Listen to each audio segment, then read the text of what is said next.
If you have heard of this before, you have probably heard it as a punchline. A flood of syrup. A silly way to die. The story tends to arrive with a smirk attached, and that smirk has done a great deal of work over the last 100 years, because it has stopped most people from asking the only questions that matter.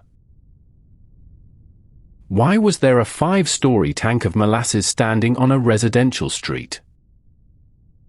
And why did it come apart? 21 people were killed. About 150 were injured. The youngest of the dead were 10 years old. This is Commercial Street, in the North End of Boston, on the 15th of January, 1919. It is a Wednesday. It is nearly lunchtime, and it is strangely warm for the middle of a New England winter. The tank stood 50 feet high and 90 feet across. It held 2.3 million gallons of molasses, weighing about 13,000 tons. It sat at 529 Commercial Street, between the harbor and the tenements, a few steps from a fire station, a paving yard and a public bathhouse. It had leaked from the day it was first filled. Molasses ran down the outside of the steel and pooled at the base. Children from the neighborhood came with cans and pails to collect what escaped. The company knew. The leaking was reported to them, repeatedly, for 4 years. They did not repair the tank. They painted it brown so the leaks would not show. At about 12:30, the ground shook hard enough that people 3 streets away thought a train had derailed. There was a sound like a machine gun, which was the rivets giving way one after another. Then the wall of the tank came off. To understand the tank, you have to understand what it was for. Molasses is not only food. Fermented and distilled, it becomes industrial alcohol, and industrial alcohol makes smokeless powder and dynamite. In 1915, with Europe at war and American munitions plants running at capacity, there was a great deal of money in molasses, and very little patience for anything that slowed it down. The tank was built in 1915 for the Purity Distilling Company, a subsidiary of United States Industrial Alcohol. The man placed in charge of the project was Arthur Gell, the company's treasurer. Gell was a financial man. He had no training in architecture and no training in engineering. He could not read a structural drawing. He was, however, responsible for the schedule, and the schedule was the thing he understood, because the first shipment of molasses was already on the water. The tank was assembled from curved steel plates, riveted together in overlapping courses, narrower at the top where the pressure was lower and thicker at the bottom where it was greatest. When it was analyzed nearly a century later, the steel was found to be about half as thick as it should have been, even by the standards of 1915. It also lacked manganese, which made it brittle, and brittle steel does not stretch and sag when it is overloaded.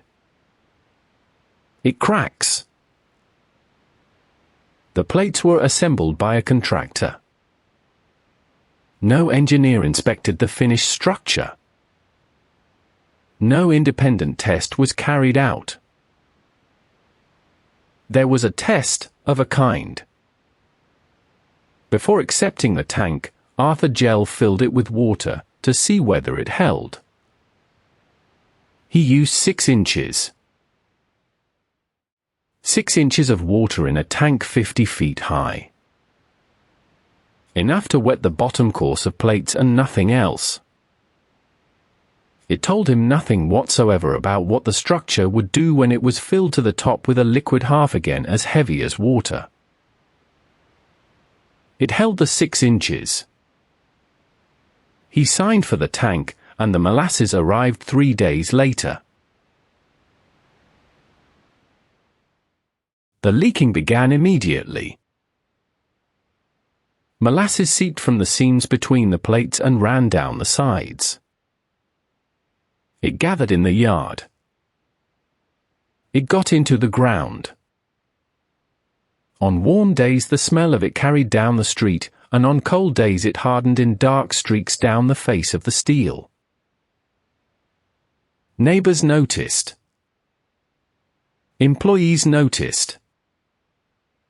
Every time the tank was filled it made a low groaning noise, deep enough to be felt through the pavement, and people who worked beside it learned to listen for it. Complaints were made to the company. They were not acted on. The tank was not emptied, it was not lined, and it was not rebuilt. What the company did, in 1918, was send someone to paint the outside of it. The color chosen was a brown-red, close enough to the color of the molasses that a stain running down the plates would no longer stand out against the steel. The leaks did not stop. They simply became harder to see from the street.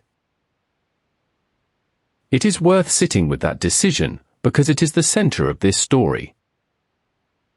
This was not an accident of ignorance. Somebody looked at a structure that was visibly failing, understood that the visible failure was a problem, and addressed the visibility. For 4 years, that was the maintenance policy. The winter of 1919 was severe. In the days before the 15th of January, Boston sat well below freezing, cold enough that the molasses in the tank was thick and slow and close to dormant. On the 13th of January, 2 days before, a ship delivered a fresh cargo from the Caribbean. Molasses is difficult to pump when it is cold, so before transfer it is warmed. The new molasses went into the tank warm, on top of a large volume of old molasses that was very cold. That delivery brought the tank to the fullest it had ever been. It had been filled to capacity only a handful of times in 4 years, and each of those times, it had groaned. Then the weather turned.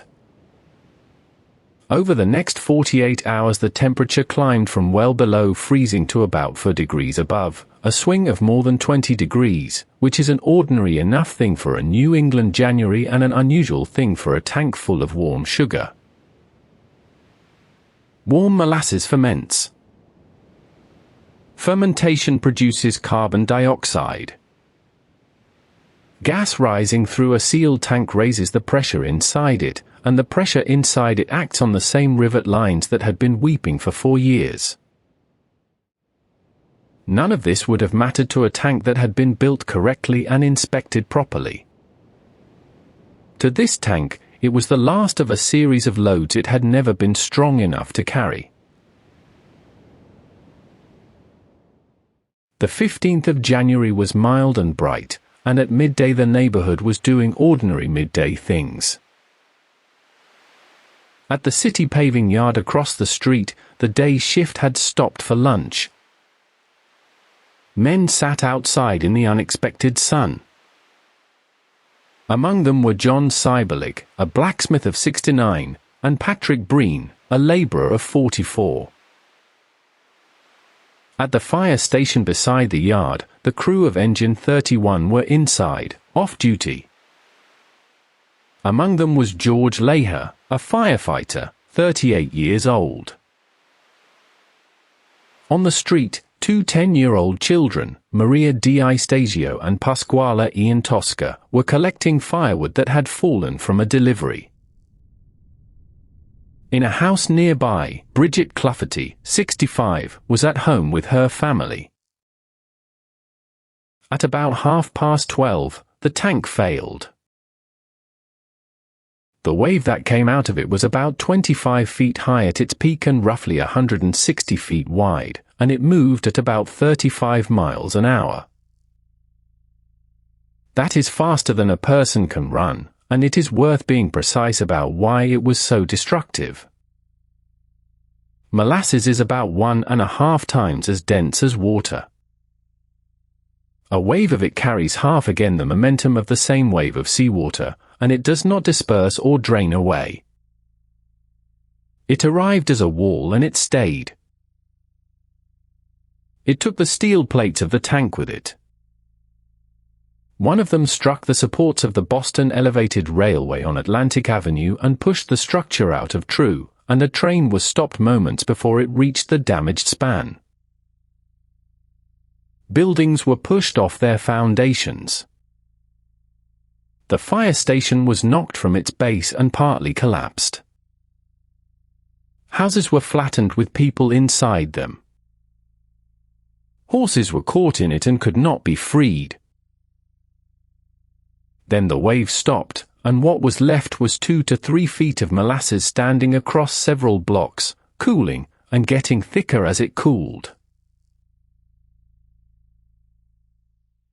The first people into it were sailors from a training ship moored nearby, followed by police, firefighters, doctors, and Red Cross nurses. Rescue was slow, and it was slow for a reason that is difficult to describe without sounding absurd. As the molasses cooled, it stiffened, until moving through it was like moving through wet cement. Rescuers who waded in became stuck themselves. People who were alive and conscious could not be pulled free because the suction of it held them. Some of the trapped were reached in time. Others were found by sound and could not be reached at all. George Leher was pinned in the wreckage of the fire station and died there. Everything was coated.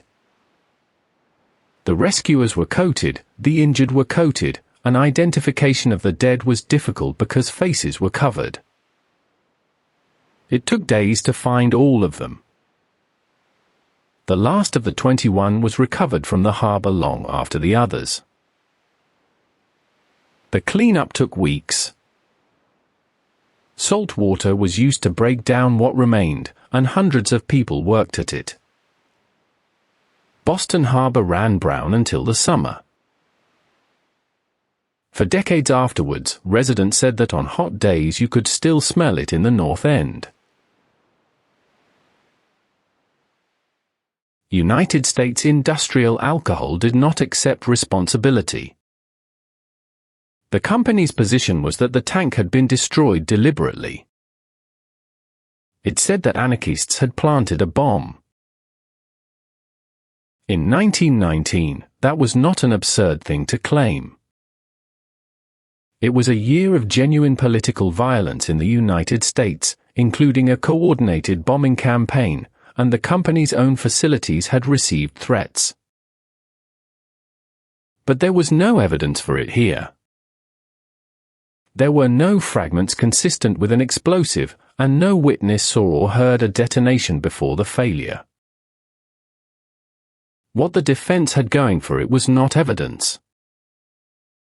It was the North End itself, a poor, crowded, largely Italian immigrant neighborhood, and a country in the middle of a Red Scare that was ready to believe the worst about exactly those people.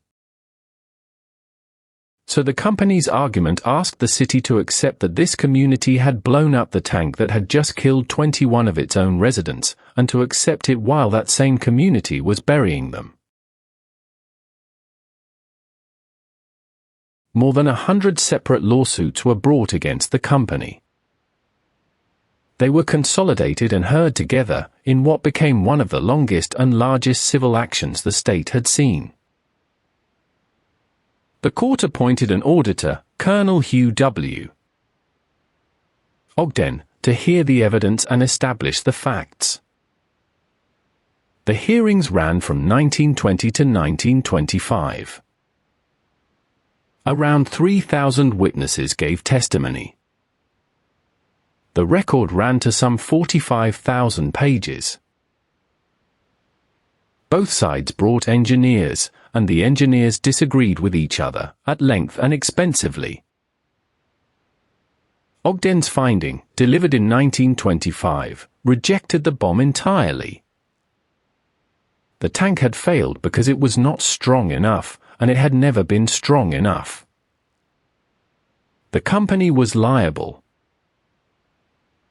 United States Industrial Alcohol paid about $628,000 in damages. Divided among the families of the dead, it came to roughly $7,000 for each life. The lasting consequence was not the money. Until this point, a man could commission a large structure in Massachusetts, sign for it himself, and never show the drawings to anyone qualified to read them. Arthur Gell had done exactly that, legally. Afterwards, the state began requiring that plans for major structures be certified by a registered engineer or architect, sealed, filed, and inspected. Other states followed. The rules that now govern who is permitted to sign off on a building trace a direct line back to this street. That is the reason to tell it properly. Not because a flood of molasses is a strange way to die, though it is, and not because the details are grotesque, though they are. It is because for 4 years the people who owned that tank were told it was failing, and the action they took was to make the evidence harder to see. The tank did not fail suddenly. It failed slowly, in public, in front of everyone, for 4 years, and then it finished. 21 people were killed by that decision. A blacksmith of 69. A firefighter of 38. A woman at home with her family. 2 children, 10 years old, gathering firewood in the sunshine on an unseasonably warm afternoon in January. They are not a punchline. They were never a punchline.